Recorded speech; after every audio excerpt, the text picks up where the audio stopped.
संसद का शीत सत्र सोमवार 29 नवंबर से शुरू होने वाला है। सत्र करीब 1 महीने तक चलेगा और संसद की आखिरी कार्रवाई 23 दिसंबर को होगी।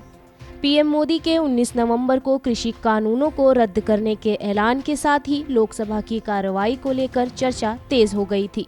पीएम मोदी ने ऐलान किया था कि 3 विवादित कृषि कानूनों को रद्द करने की प्रक्रिया सोमवार से शुरू होने वाली संसद की कार्रवाई में पूरी कर ली जाएगी। इसके लिए सरकार कृषि कानून निरस्त विधेयक 2021 लाने वाली है। इस बीच 23 नवंबर को केंद्र सरकार ने क्रिप्टो करेंसी निवेशकों को झटका देते हुए इसके नियमन से जुड़े बिल क्रिप्टो करेंसी एवं आधिकारिक डिजिटल मुद्रा विनियमन विधेयक 2021 का भी ऐलान कर दिया है और अब लोगों की नजर जल्द शुरू होने वाले सत्र पर टिकी हुई है। गौरतलब है कि इन 2 अहम बिल से इतर कई क्षेत्रों से जुड़े 24 और विधेयकों को संसद में पेश किया जाना है।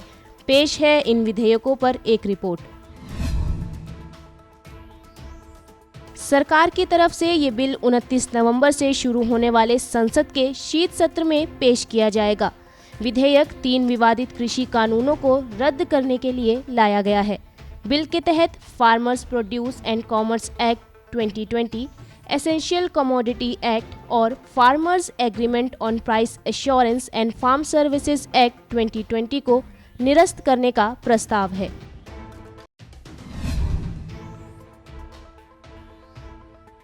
क्रिप्टो करेंसी से जुड़े इस बिल को लेकर दावा किया जा रहा है कि सरकार इसके जरिए निवेशकों को क्रिप्टो करेंसी के उतार चढ़ाव से बचाना चाहती है। इस बिल के जरिए केंद्र की ऐसा प्रावधान लाने की तैयारी है जिससे निजी क्रिप्टो करेंसी पर प्रतिबंध लगाया जाएगा और इसके साथ ही आरबीआई के जरिए आधिकारिक करेंसी जारी करने के लिए एक फ्रेमवर्क तैयार होगा।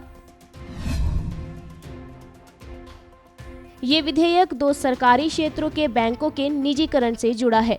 केंद्र ने 2021-22 के बजट को पेश करने के दौरान इन 2 बैंकों के निजीकरण का ऐलान किया था। माना जा रहा है कि ये विधेयक इसीलिए लाया गया है। वित्त मंत्रालय द्वारा प्रस्तावित ये बिल दिवालियापन यानी बैंकरप्सी से सख्ती से निपटने के लिए लाया जा रहा है। दावा है कि इससे इंसॉल्वेंसी एंड बैंकरप्सी कोड 2016 को ज़्यादा मजबूती मिलेगी और ये ज़्यादा व्यवस्थित तरीके से काम कर पाएगा।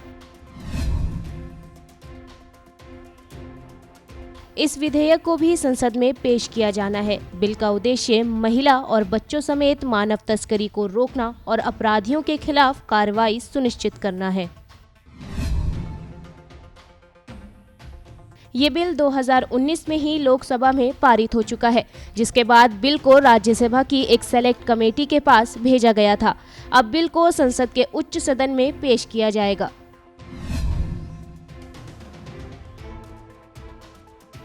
इस बिल को दिसंबर 2019 में लोकसभा में पेश किया गया था।